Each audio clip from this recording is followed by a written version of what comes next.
Fonctionnement du micro, je pense. Donc, on va essayer d'aborder à travers cette table ronde en fait, les enjeux cybersécurité relatifs au système industriel, qui est un sujet complexe, qui est un sujet nouveau plus ou moins par rapport à notre région. Je vous prie d'accueillir avec moi M. Rachid Nafsi, qui est le RSSI de la LIDEC. Il y a avec nous aussi M. Abdelaziz Dian, qui est RSSI de la Sénélec, la Société sénégalaise de l'électricité. Et donc, on va essayer d'échanger avec eux, donc pour une fois, en tant que concernés directement par la thématique.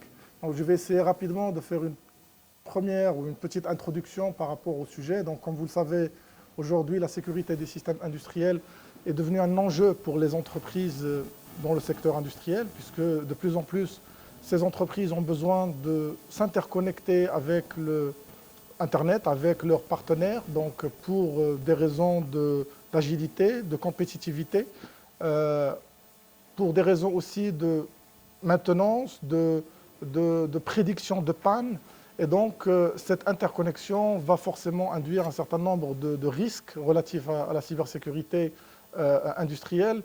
Les systèmes OT ou les systèmes industriels, c'était généralement et historiquement des systèmes black box, des systèmes fermés qui fonctionnaient dans leur coin. On ne touchait pas parce que ça fonctionnait, on n'avait pas besoin de les toucher par rapport à un certain nombre de contraintes. Donc, comme vous le savez, généralement, c'est des systèmes qui sont vieux, qui datent de plusieurs années. Donc, le cycle de vie, par exemple, d'une usine, en moyenne, c'est plus de 20 ans. Donc, on ne touche pas à ces équipements-là, d'où un certain nombre de contraintes technico-techniques, l'obsolescence, la gestion de la maintenance, la gestion de vulnérabilité, etc. Et donc, ces contraintes-là peuvent avoir un impact très critique par rapport à un certain nombre d'éléments, notamment d'abord, c'est la vie humaine, parce que ces équipements ou bien ces systèmes-là peuvent avoir un impact directement destructible sur la vie humaine. Il y a aussi la partie environnementale, donc plus tous les risques classiques de l'informatique générale ou de l'informatique classique. Donc l'idée aujourd'hui, c'est de décortiquer un peu avec Rachid et Abdelaziz, en fait, ces risques-là. On va commencer peut-être par Rachid, pour nous parler un peu d'une manière globale des enjeux relatifs à la cybersécurité industrielle de votre point de vue. Okay. Pour le cas de l'IDEC, pour tout ce qui est système industriel, il y a des enjeux stratégiques au niveau de l'entreprise concernant la transformation digitale et tout ce qui suit. Il y a le IT, le OT, il y a un IT qui évolue d'une manière exponentielle et il y a des systèmes industriels qui évoluent lentement. Et récemment, avec la transformation digitale, on a aussi besoin de tirer ces systèmes industriels vers le même niveau de l'IT pour pouvoir servir les objectifs métiers de la LIDEC et suivre l'évolution du Grand Casablanca et Mohammedia, ainsi que les objectifs stratégiques de la nation. Il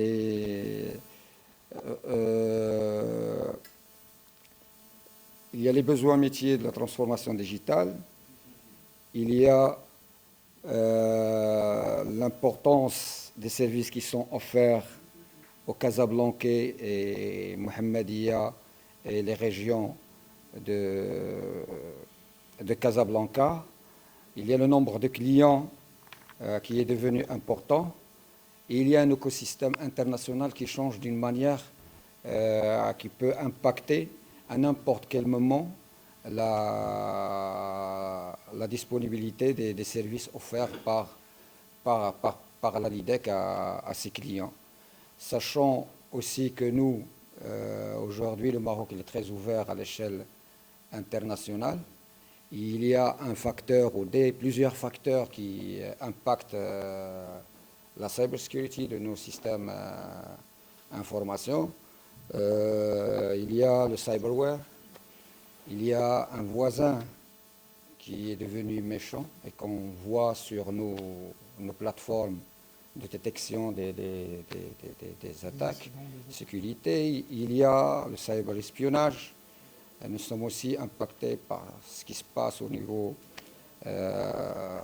du Moyen-Orient. Et on le voit sur nos infrastructures de détection.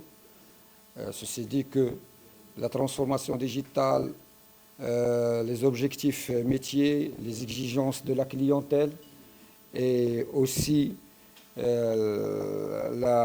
que vous venez de dire, ces systèmes industriels qui sont lourds à gérer, qui sont très vulnérables, on va venir sur ça en détail, qui nécessitent des budgets très intéressants pour pouvoir les mener à un niveau acceptable. Vu ce contexte national et international, on se trouve face à des défis qui sont très forts à mettre en place des mesures et des plans d'action pour pouvoir répondre à ces problématiques. Très bien, merci, c'est Rachid. Donc, justement, nous, à titre personnel, on travaille avec un certain nombre d'acteurs en fait, dans ce domaine industriel, dans l'énergie, dans l'eau, l'électricité. Et je parle du cas du Maroc. Il y a de plus en plus ces besoins d'interconnecter, de s'interconnecter avec l'informatique générale, pour plusieurs raisons, pour des besoins métiers, comme j'ai dit, pour des besoins de facilité de gestion, pour des besoins aussi peut-être de sécurité, on va voir ça plus tard. J'aimerais revenir avec M. Abdelaziz par rapport au cas du Sénégal. Aujourd'hui, est-ce que le marché sénégalais ou bien les entreprises industrielles sénégalaises ont commencé cette démarche d'interconnexion entre l'informatique générale et les systèmes OT? Et si c'est le cas, c'est quoi les risques que vous voyez qui ressortent en fait de cette interconnexion? Bonjour, moi c'est Abdelaziz Dien, je suis le RSSI de Sénélec, Compagnie nationale d'électricité au Sénégal. Donc, comme l'a dit Rachid, les risques sont similaires partout, pratiquement. Pour Sénélec, nous avons deux environnements aussi. Nous avons l'environnement IT et aussi nous avons l'environnement OT. L'environnement IT avec la transformation digitale, surtout au niveau commercial, les nouveaux CRM et autres. Et aussi la modernisation du système OT. Parce que, bien vrai que, comme Hamza l'a dit, on a de vieux systèmes, mais récemment, on constate que les systèmes SCADA, les systèmes ADMS sont tous maintenant à jour. Il n'y a plus de Windows 7 ou Windows XP. Donc, c'est des systèmes modernes qui ont besoin d'être maintenus. Donc, souvent par des intégrateurs comme Schneider ou GE. Donc, l'interconnexion à ce niveau-là doit être permanente et ouverte. Donc, ça, c'est un risque. Il y a aussi l'autre risque lié à la digitalisation, c'est-à-dire que les systèmes ADM et les systèmes SCADA doivent se connecter au réseau IT au niveau du commercial et distribution. Donc, il y a le risque d'ouverture au niveau IT, donc c'est un risque à gérer. Donc, le black box qui existait auparavant par rapport à l'OT n'existe plus. Donc, il y a ce risque-là. Il y a aussi les risques physiques, les risques de manipulation et autres. Pour le cas de Sénélec, c'est encore devenu plus particulier parce qu'au niveau de l'Afrique de l'Ouest, on a ce qu'on appelle le réseau interconnecté de la CEDEAO. Donc, le réseau est connecté, donc les réseaux sont quasiment ouverts les uns par rapport aux autres. Et plus particulièrement encore, récemment, en ces dernières années, Sénélec fournit de l'électricité non seulement au Sénégal, mais en Gambie, à la Mauritanie et au Mali. Donc là aussi, c'est des risques internationaux qui sont ouverts à notre réseau. Donc, nous avons pris conscience de ça et on trouve les partenaires adéquats pour la modernisation de nos services et surtout pour nous protéger par rapport aux risques cyber. Merci, c'est très très intéressant ce que vous dites, notamment par rapport à la notion d'obsolescence. Je vois que peut-être pour votre cas, vous êtes à un pas d'avance, ce n'est pas le cas pour tout le monde, je peux vous le dire. Donc loin de là, on voit même des vieux systèmes qui sont toujours existants. Mais effectivement, cette prise de conscience par rapport aux risques industriels, on a commencé à la voir après les fameux Stuxnet, après le WannaCry, même au Maroc, on a eu un arrêt d'une fameuse usine dans le nord. Enfin, on a commencé à prendre conscience en fait de la problématique. Et surtout que, comme je disais, le premier risque majeur, c'est l'impact sur la vie humaine. Donc on peut se permettre de la perte financière, peut-être de l'image, peut-être de tout ce qui est légal, etc. Mais la vie humaine et tout ce qui est environnemental, c'est quelque chose qu'on ne peut pas accepter. Donc il y a vraiment une prise de conscience pour mettre en place l'ensemble des mesures nécessaires, dans la limite bien évidemment du possible, pour en fait sécuriser ou bien mettre un dispositif de sécurité adéquat. Et donc j'aimerais justement, maintenant qu'on a peut-être parlé d'une manière high level en fait des principaux risques, j'aimerais qu'on aborde peut-être la problématique selon trois volets, trois axes: l'axe gouvernance, l'axe technico-opérationnel, comme vous voulez le détailler tout à l'heure, c'est Rachid, et puis l'axe humain. Donc, si on doit revenir sur l'axe gouvernance, Rachid, aujourd'hui, on voit que quand même au Maroc, alhamdoulilah, on a commencé à mettre en place un certain nombre de dispositifs en termes de donc, réglementation, exactement, la loi 0520, la 0908, etc.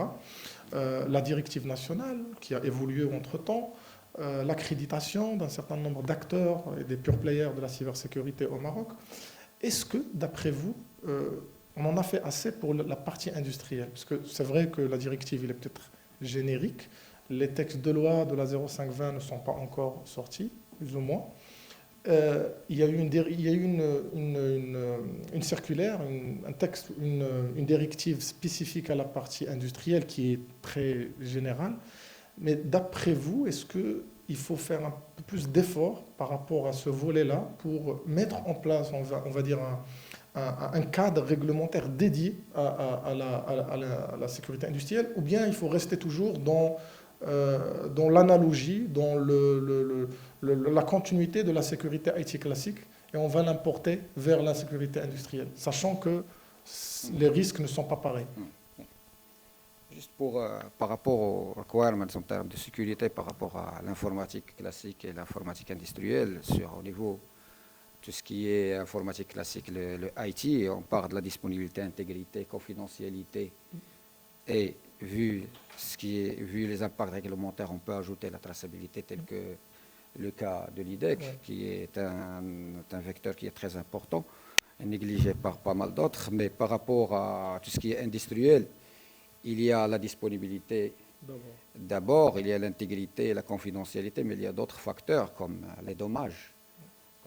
Les dommages qu'on peut apporter à un poste source d'électricité qui coûte les milliards de dirhams, tout en prenant la prise de contrôle d'un système SCADA qui permet de contrôler un poste source d'électricité ou d'une station de traitement avec des pompes qui coûtent beaucoup d'argent, ou aussi les réservoirs d'eau, je sais pas, il y a pas mal d'infrastructures qui sont importantes. Moi, j'ai vu un cas d'incident sur un opérateur local qui travaille sur la production des matériels électriques, qui coûte les millions de dirhams, qui a été attaqué par un ransomware et qui a porté dommages importants sur les actifs de l'industriel. C'est-à-dire qu'il y a le dommage, il y a damage, il y a aussi la partie safety, ce qui s'est passé à Caracas, une ville qui a été sans électricité pendant une semaine suite à la cyberattaque, ou ce qui est arrivé aux États-Unis récemment en attaquant le système de contrôle des mesures de chlore sur l'eau. Imaginons l'impact qu'il peut y avoir si l'incident n'a pas été détecté à temps pour stopper l'impact du risque. Je disais le dommage, il y a le safety, il y a aussi la partie maintenant réglementaire qui pèse sur les systèmes industriels.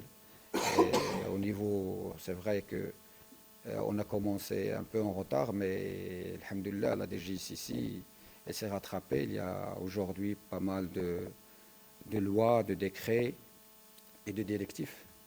Nous sommes presque au même niveau. Il y a la DNCC V2, il y a le NIS 2, il y a le NIST 2.0.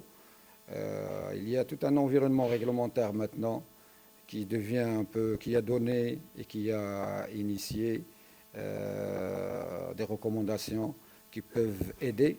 Moi, ce que je dis, juste entre guillemets, je vais fermer la parenthèse, je sais que ça ne va pas, il y a des gens qui ne vont pas adhérer pour un système industriel sécurisé. Il y a deux choses à appliquer au Maroc. C'est un système industriel qui est déconnecté d'Internet et un système qui applique l'article numéro 19 de la loi 0520 concernant l'homologation du système industriel. Si on applique cet article-là, l'article 19 de la loi, on va maîtriser la sécurité d'un système industriel dans son cycle de vie, depuis le développement, et là, c'est les éditeurs qui doivent adhérer aussi, ça veut dire intégrer la cybersecurity au niveau du système industriel, au niveau développement, parce que là, ce qui compte pour eux, c'est un système qui est fiable et sécurisé pour la partie process métier, mais pas pour lui-même. Un système sécurisé qui donne des bons résultats pour la production et pour la gestion et le contrôle d'accès, et qui est sécurisé pour ne pas porter atteinte aux partenaires qui dépendent des entités ou aux clients, mais lui-même n'est pas sécurisé. Du fait, il faut, dans le cycle de vie d'un système industriel, il faut commencer par développement chez l'éditeur. Je pense, Siemens et autres, ils ont déjà commencé à faire des efforts pour pouvoir implémenter la sécurité au niveau des RTU, au niveau des automates programmables et même au niveau des senseurs, voire les systèmes SCADA. Je disais, si on applique au niveau Maroc l'article 19 de la loi 0520, avec un système industriel qui est déconnecté d'Internet ou de l'IT, ou au moins mettre en place des mesures qu'on va en convenir plus tard pour dire comment implémenter une architecture sécurisée d'un système industriel pour pouvoir s'interagir avec un système IT sans impact sécurité. Je disais qu'en termes de réglementation maintenant, là, ça concerne les systèmes d'information sensibles, mais pas spécifiquement les systèmes industriels. C'est vrai que les systèmes industriels, la plupart des systèmes industriels sont de classe A, selon la classification de la réglementation des décrets et un peu dans la directive. Si on suit ce qui est mis en place jusqu'à présent par l'autorité, par la DGCC, ça veut dire qu'on applique toutes les recommandations de la loi en termes de nomination du LSCC et donner le pouvoir au LSCC en termes de classification des actifs. C'est quelque chose qui est important au niveau de tous les référentiels. La partie assessment, identification que vient de citer Selbchir tout à l'heure, on trouve ça au niveau de la norme C2M2, ça veut dire le Capacity Maturity Model aux États-Unis concernant les systèmes industriels et les critical infrastructure. Aussi pour les IEC 62443 pour les 10 domaines. Pour le C2M2, c'est la partie gouvernance concernant les systèmes industriels. Et pour le ICCE 62443, pour toutes les mesures et les contrôles qu'on peut mettre en place techniques pour pouvoir sécuriser. Il vient la DNSCC. La DNSCC, c'est un plug de Gov qui s'appuie sur la 27001 version 2013 avec ses 114 contrôles. Et si on arrive à matcher ces référentiels avec le décret et la loi, je pense avec un système qui est déconnecté ou avec des mesures qui peuvent renforcer l'interconnexion avec l'extérieur. Je pense qu'on peut couvrir plusieurs risques par rapport à ça, ajoutant que pour les systèmes d'information sensibles, mais si on parle du système industriel, c'est large. Il y a des systèmes industriels qui ne sont pas couverts par la loi. Et il y a large, ainsi donc on a eu tout à l'heure, il y a les caméras, il y a les systèmes industriels de production du chocolat, il y a les systèmes industriels concernant les centrales nucléaires, il y a ceux de l'électricité, de l'eau, de l'énergie, les systèmes industriels au niveau de l'avion qui sont embarqués pour le pilotage automatique et autres. Mais pour le cas de l'IDEC, nous sommes concernés par la réglementation. Aujourd'hui, pour tout ce qui est cyberespionnage, la réglementation est bien cadrée. Il faut y avoir un auditeur passé qualifié par la DGCC. Et il reste des choses qui sont en cours de mise en place, un intégrateur aussi qualifié pour pouvoir travailler avec les opérateurs de classe A tels que l'IDEC et autres, parce qu'il y a derrière, il y a le cyberespionnage qui est très important, surtout pour l'ensemble, c'est l'un des risques du système industriel, il y a la recherche-développement derrière, il y a le cyberespionnage, c'est parmi les risques les plus importants au niveau, ça c'est juste pour ouvrir la parenthèse, pour le large système industriel, le recherche et développement, ça veut dire que le data, elle est très important à protéger pour l'ensemble du système industriel. Ce qui s'est passé avec Sony il y a 5 ans, je pense que c'est très important. Ce qui s'est passé avec Samsung, avec l'IA, le gars qui a injecté du code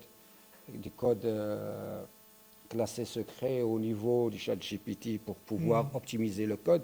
Donc, et le code, il concernait une chipset en recherche-développement qui était très confidentielle. C'est le gain-pain. C'est le gain-pain de Samsung et qui est devenu public.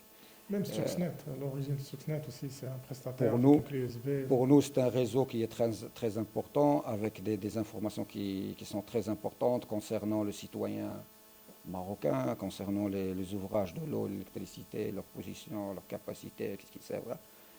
Que là, la réglementation, il a bien cadré. Classe A ne peut être audité que par un passé qui est classe A. Là, il y a la loi, il y a le décret, il y a la directive, il y a maintenant les PASSI, il y aura aussi les prestataires de services numériques qui seront aussi qualifiés, il y aura aussi les auditeurs qualifiés, c'est logique. Je pense qu'un écosystème, il est en train de monter en puissance. C'est vrai qu'il y a, au niveau people, il y a un manque de compétences d'auditeurs spécialisés. Il y a des choses donc, si je dois résumer, d'après vous, pour pouvoir répondre à la loi que je trouve elle est assez intéressante. Donc c'est ça. Si pas mal de manque réglementaire par rapport à ça. Donc si je dois résumer, excuse-moi, le cadre il est là, légal, donc on ne doit pas forcément peut-être créer un autre cadre spécifique au système industriel, on doit peut-être adapter ou bien s'inspirer en fait de l'existant. On ne va pas réinventer la roue. Vous avez cité le NIST, l'IEC 62443, il y a même l'ISO, il y a d'autres. Le C2M2.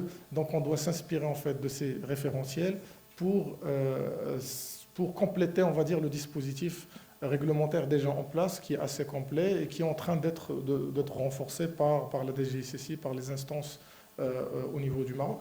Je vais aller vers Aziz par rapport à la Sénélec.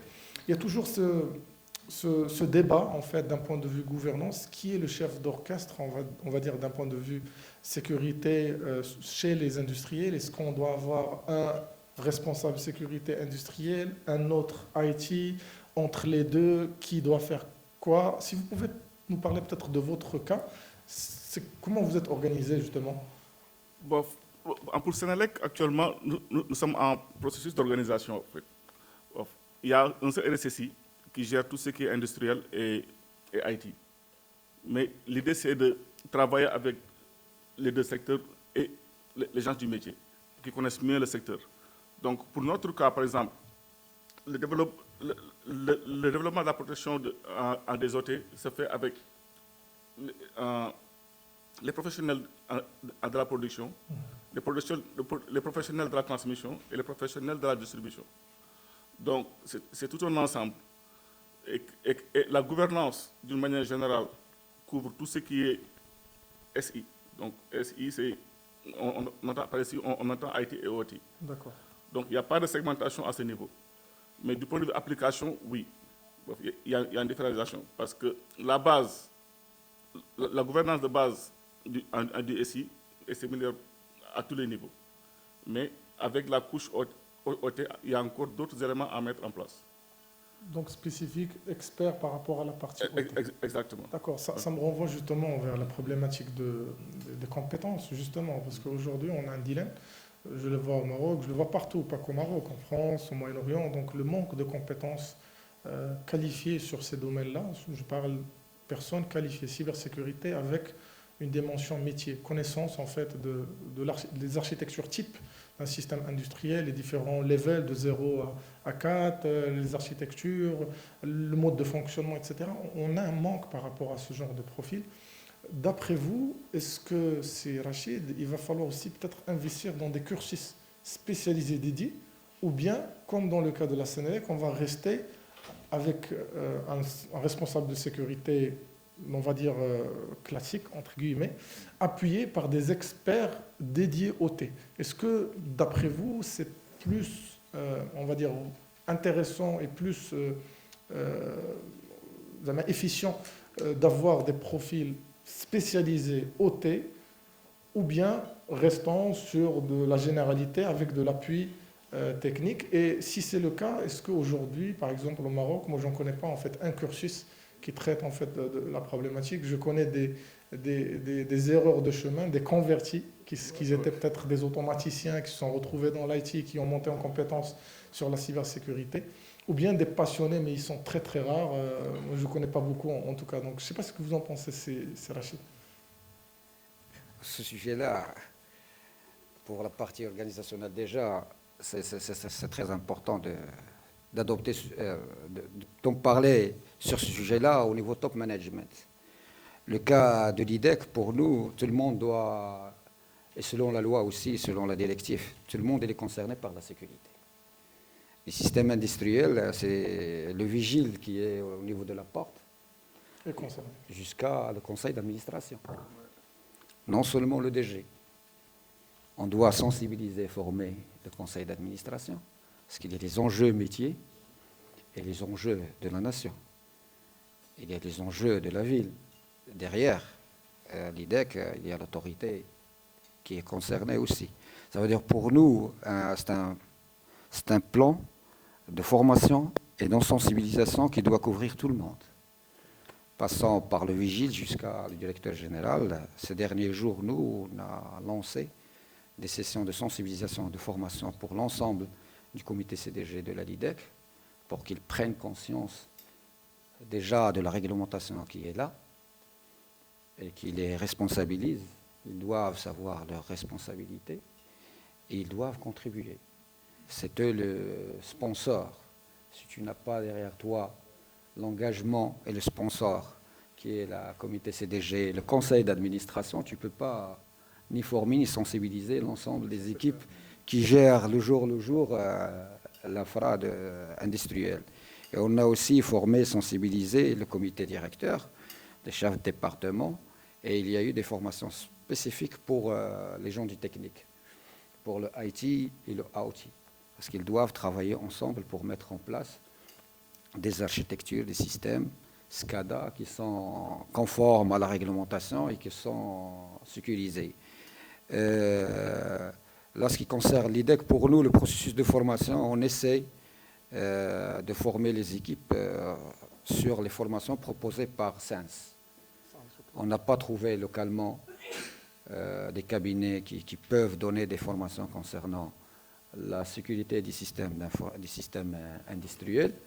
Du fait, on envoie les équipes de la sécurité faire des formations au niveau SENS spécialisées pour la partie OT.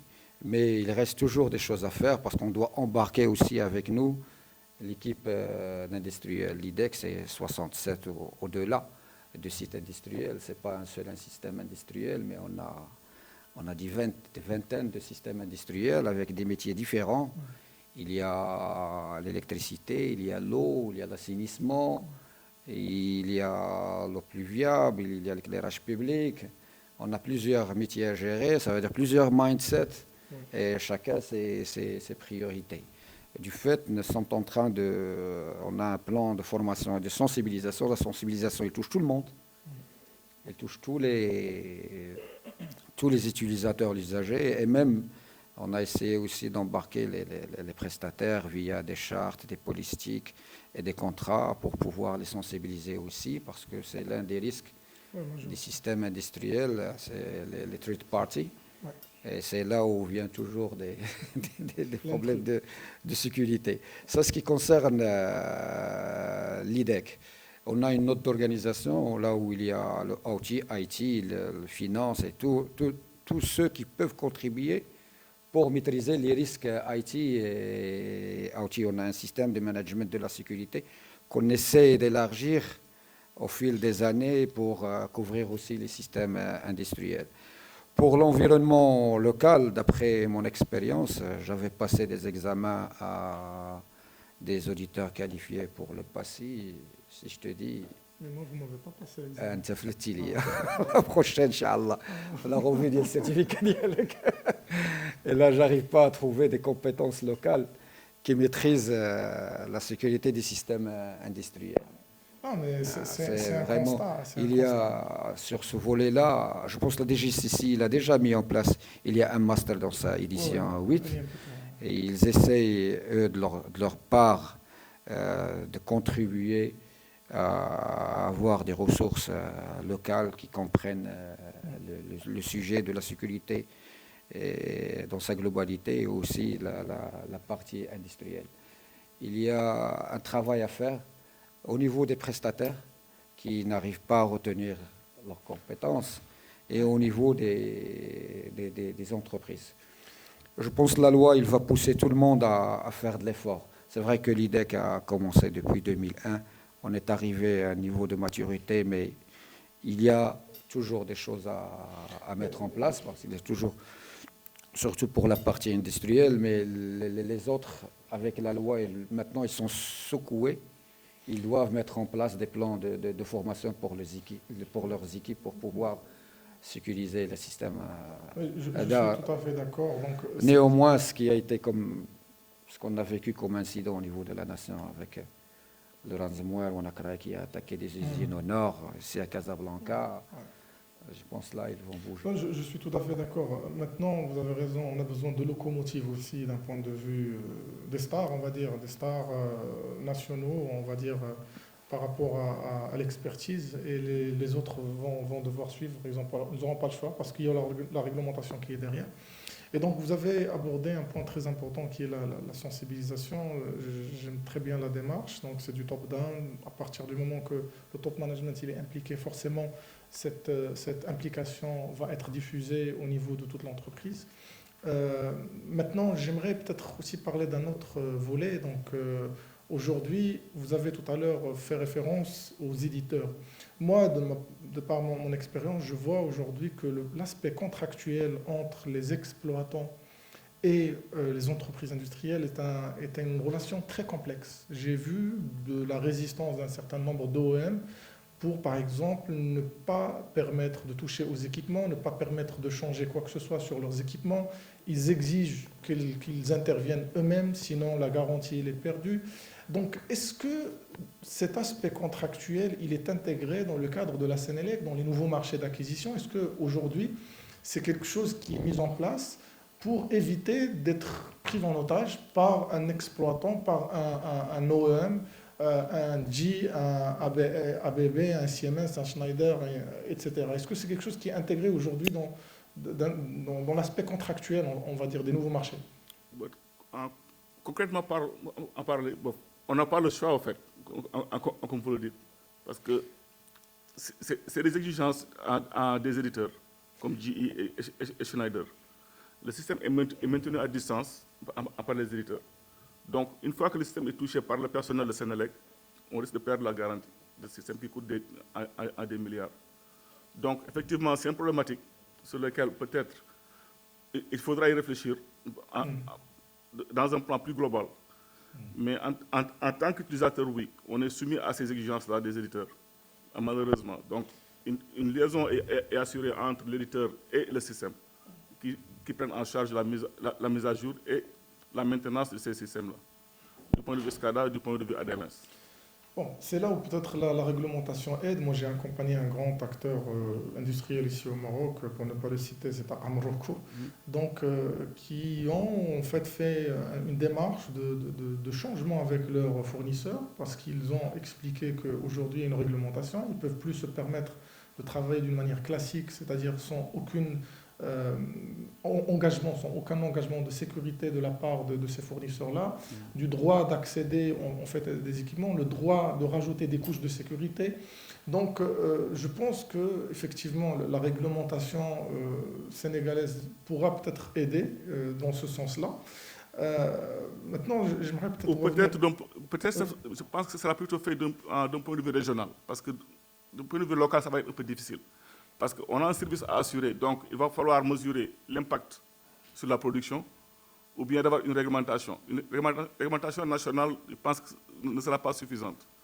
Donc, on va s'appuyer peut-être sur la CEDEAO et les pays limitrophes, afin d'avoir une réglementation commune et d'adresser ces fléaux-là. Et surtout d'ajouter que, comme il le disait, la réglementation OT n'est pas tellement prise en compte au Sénégal. On est à l'état embryonnaire par rapport à l'IT. Donc, on a une commission de régulation des données personnelles et sensibles. Oui. Il y a aussi, au niveau de la présidence, il y a une direction qui a été mise sur place en ce qui concerne les infrastructures critiques. Mais toujours, il n'y a pas une réglementation ou bien des directives nationales par rapport à l'OT. D'accord, très bien. Rachid, on a parlé tout à l'heure des éditeurs. Moi, je parle maintenant des éditeurs de solutions cybersécurité.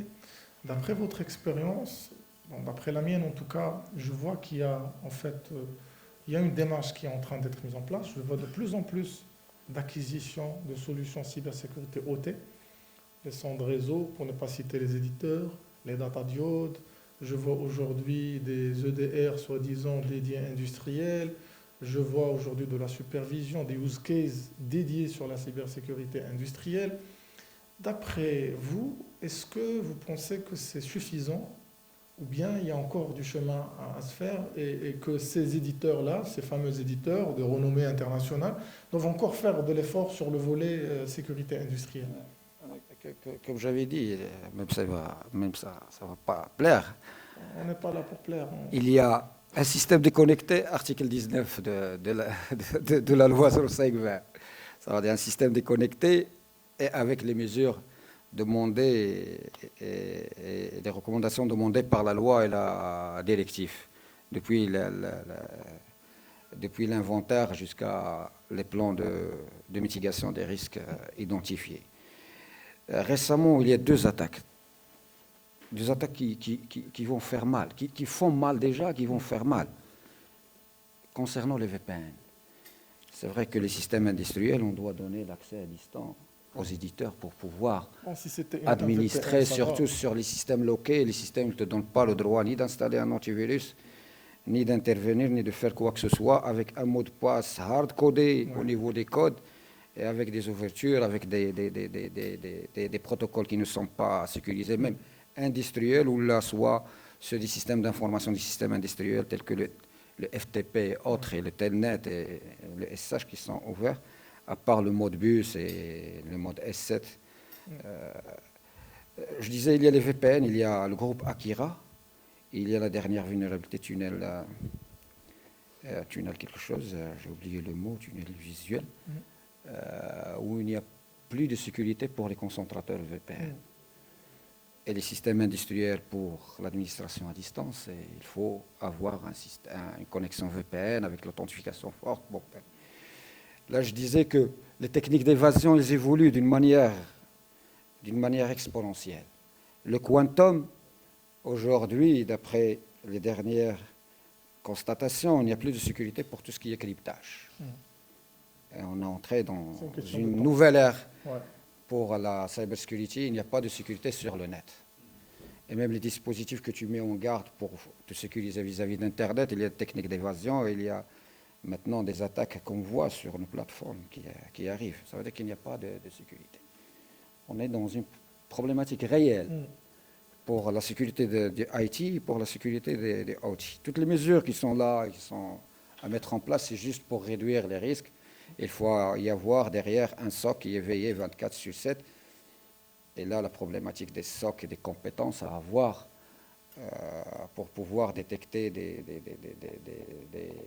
attaques avancées persistantes. Pour les systèmes industriels, c'est vrai que les firewalls, les diodes firewall, ils ont apporté quelque chose. Ça veut dire qu'un système industriel qui est qui est dans une zone déconnectée de l'IT et de l'Internet avec un firewall diode pour avoir poussé l'information vers le système d'information pour des décisions business. C'est le cas qu'on a. Mais même si on met la pression sur l'éditeur, on a une autre problématique actuelle au niveau des moyens de télécom qui permettent d'interconnecter les systèmes industriels, les compteurs, à titre d'exemple. Tu as des millions de compteurs au niveau à l'échelle internationale qui sont sur le net, avec des mesures de sécurité qui sont faibles et qui sont sur Internet. Même les opérateurs, les éditeurs, là, ils font ce qu'ils veulent, parce qu'il y a des compétences rares sur le développement des systèmes industriels, des solutions, pas comme le IT, on a peu de solutions pour pouvoir gérer les process métiers, les OT, les Operation Technology.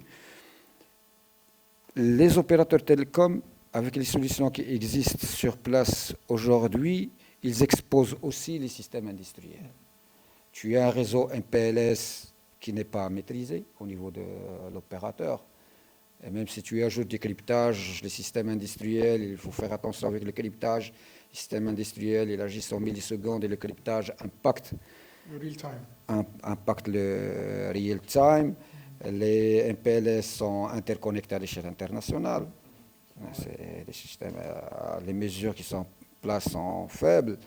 Les appels, access point, name, c'est un réseau 4G ou 3G qui est partagé au niveau du système central de l'opérateur aussi avec l'Internet.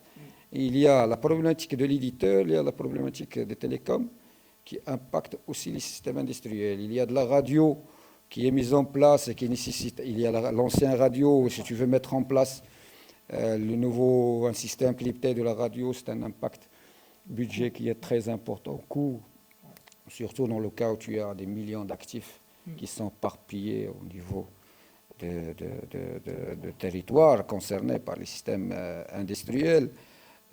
Tu as les solutions radio qui existent et qui utilisent une faible fréquence. Ils sont faibles en termes de sécurité. La plupart, ils utilisent soit du FTP, soit du SFTP. Et il y a une faible sécurité au niveau des RTU ou des concentrateurs pour les RTU. Là, c'est les éditeurs, les opérateurs, tous les... Oui, maintenant, bon, c'est clair que les constats, les risques, enfin, les faiblesses sont là. Maintenant, d'après vous, ça sera le mot de la fin pour vous deux, s'il vous plaît. C'est quoi, en fait, les mesures de sécurité à mettre en place, on va dire, pour mettre en place une sécurité en profondeur, surtout avec ce qu'on a entendu de M. Rachid, que c'est une question de temps pour les attaquants. C'est quoi les mesures phares à mettre en place pour sécuriser nos systèmes industriels de manière globale, que ce soit la gouvernance, que ce soit la partie technique, que ce soit la partie humaine? Si vous pouvez, en quelques mots, nous résumer, en fait, d'après votre expérience. Pour nous, comme l'a dit Rachid, je pense que d'abord, l'aspect le plus important, c'est l'aspect humain. D'abord, c'est la sensibilisation. Il faut conscientiser les opérateurs et les exécutants par rapport aux risques. Et surtout, l'involvement du top management. Parce que sans ça, rien ne pourra se faire. Et en général, c'est là où le bas blesse, à notre niveau. Donc, il faut que les décideurs comprennent les enjeux, les risques. Parce que, comme je dis souvent, on peut se passer du réseau IT, dans notre cas. Parce que l'IT peut être en panne pendant 24-48 heures et on continue de faire le business. Les DIC vont se fâcher. Oui, bon, je vais prendre ça. Mais si le hôtel tombe en panne, c'est tout le pays qui est au chaos. C'est vrai. Donc, c'est les décisions à prendre. C'est une sensibilisation à faire au niveau du top management, au niveau des conseils d'administration, pour que cet aspect-là soit pris en compte d'une manière globale. Et aussi la collaboration entre les différents pays, dans notre cas. C'est un point très, très important. Ouais, donc il faut s'inspirer des expériences, comme du cas de Rachid, et au niveau régional pour nous, et essayer d'harmoniser nos efforts dans ce sens. Très bien, merci beaucoup. Merci Abdelaziz. C'est Rachid, le mot de la fin. ce que je veux dire, c'est qu'il y a une problématique importante au niveau organisationnel, au niveau des entités et des infrastructures d'importance vitale.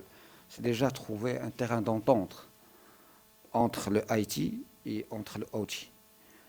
En termes d'organisation et de procédure, il faut que ça soit agile, le passage est flexible, agile, la communication entre les deux entités opérationnelles et IT. Un top management, en n'en parlant pas, il est responsable, il doit sponsoriser, il doit être impliqué, il doit être conscient. La réglementation l'oblige. Il faut l'informer, le sensibiliser, la sensibilisation de bout en bout. Appliquer au niveau gouvernance, la C2M2, le référentiel des États-Unis pour pouvoir maîtriser la partie gouvernance et tout ce qui est process de gestion des risques, process de gestion d'incidents, process de continuité, process de changement, tout ça, appliquer les C2 62 et CE 62 443 pour maîtriser les contrôles techniques, et appliquer la DNSCC, le décret pour pouvoir être compliance avec la réglementation locale. Et il y a aussi d'autres efforts à faire au niveau de la stratégie de la cybersécurité nationale. Je parle du cas du Maroc. Il faut que la stratégie de la cybersécurité nationale pousse les opérateurs à mettre en place des moyens de communication sécurisés pour les systèmes industriels et les systèmes d'information qui sont sensibles. Parce que même si l'éditeur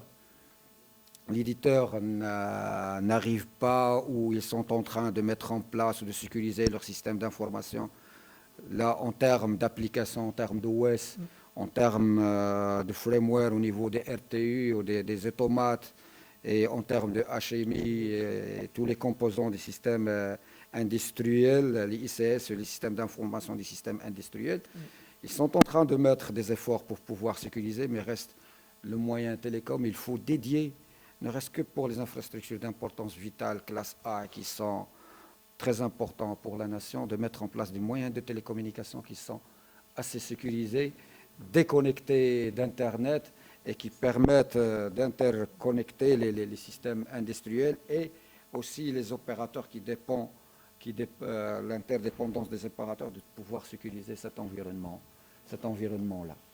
C'est un challenge et c'est un bateau qui est en voyage dans un océan. Merci beaucoup, Serachid. Merci, Aziz. Merci pour votre présence. Il s'agit d'un sujet très, très passionnant. Je reste convaincu que c'est un sujet d'avenir. On voit de notre position en tant que prestataire beaucoup de choses qui arrivent sur ce créneau-là. Donc j'invite les intéressés à regarder un peu plus en fait cette thématique-là. Ça pourrait changer des carrières, ça pourrait intéresser beaucoup de monde. En tout cas, merci pour votre attention et n'hésitez pas, si vous avez des questions, peut-être aussi, on est là pour vous. Voilà. Allez-y.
Ça, c'est un point commun entre l'IT et l'OT. C'est pas que l'OT. C'est vrai qu'il y a des solutions qu'on peut mener sur le champ du maillage, par exemple, de chaque action, de chaque procédé, de chaque chaîne de distribution. C'est comme des entités, c'est une sorte de méthodologie SADT, SAT, c'est-à-dire qu'on règle des tâches avec des multitâches. S'il y a un problème, on ne veut pas, par exemple, tout le système, ça va être bloqué. Par exemple, c'est comme une segmentation de réunion. On peut penser à ça. Quatrième chose, je pense qu'il y a, même si si on applique par exemple la sécurité et la cybersécurité, parce que c'est une chose qu'on ne peut pas, parce que c'est un peu relatif, mais on ne pense pas toujours à l'électricité, parce que l'électricité maintenant, ça c'est l'Internet, on peut attaquer par exemple plusieurs systèmes par l'électricité. Voilà. Donc vraiment c'est un système qui est très très complexe et la solution, on n'a pas de solution. La seule meilleure solution, c'est que le Maroc aura une souveraineté pour l'industrialisation et surtout pour la fabrication machine. Parce qu'on peut par exemple interagir machine contre machine, or pour machine, on peut faire des procédés avec le réseau avec 0,9, 8, avec par exemple tout ce qui est règlement interne. Donc si vous avez un champ, on dit ce champ-là, il n'y a personne qui rentre. Il y a des caméras, des gens avec des contrôles. Il est à l'intérieur, on peut le maîtriser parce que toujours il est. Merci pour votre intervention. Maintenant, je pense qu'effectivement, le début de la solution, c'est la prise de conscience. Si la prise de conscience est là, le reste va suivre. Je pense que c'est très important d'abord d'avoir cette prise de connaissance, prise de conscience du risque existant. Maintenant, c'est un effort commun entre la réglementation, entre l'humain, entre les particuliers, entre les sociétés. Donc, c'est quelque chose qui va venir petit à petit. Mais je vous rejoins sur un certain nombre de points que vous avez cités. Je ne sais pas s'il y a d'autres remarques. Alain. Tout d'abord, je tiens à vous remercier pour cette conférence de valeur. Donc, cette conférence qui concerne une thématique très très importante et ça concerne des systèmes industriels qui représentent des dispositifs les plus critiques. On sait très bien, donc ce n'est pas une question. Donc c'est juste une petite intervention. Pour la partie, juste, je ne sais pas est-ce que vous en avez parlé, parce que, excusez-moi pour le retard déjà, pour la partie cybersécurité, c'est Hamza, tu as parlé des menaces cyber actuellement qui ne cessent de s'accroître. Et après, donc, c'est Rachid, il est intervenu sur la partie mesure et sur la partie cohabitation entre les deux. Donc, ce qui est recommandé, donc, c'est de pouvoir, par exemple, je sais très bien parce que je faisais partie de l'équipe de Serachid, sur la partie concertation avec le risk officer entreprise. C'est pour pouvoir avoir cette conscience auprès du top management et pour assurer un bon suivi de tout ce qui est risque lié à ce dispositif-là, qui reste quand même un dispositif crucial et important. Et quand même, il gère c'est de l'industriel et le risque, il est vraiment énorme. Donc, vous avez parlé du risque humain. Donc, imaginez s'il y a une cyberattaque de ce genre sur un système industriel. Donc, imaginez l'impact qu'il pourrait y avoir. Donc, voilà. Donc, avoir la couche risk officer pour qu'on puisse suivre de près la partie mise en place des mesures liées à ce dispositif-là. Et merci beaucoup. Merci encore une fois pour vos interventions. C'était vraiment hyper intéressant. Merci Hassan, merci tout le monde. Donc, je vous souhaite un bon appétit. Donc, merci à vous pour votre présence. Merci.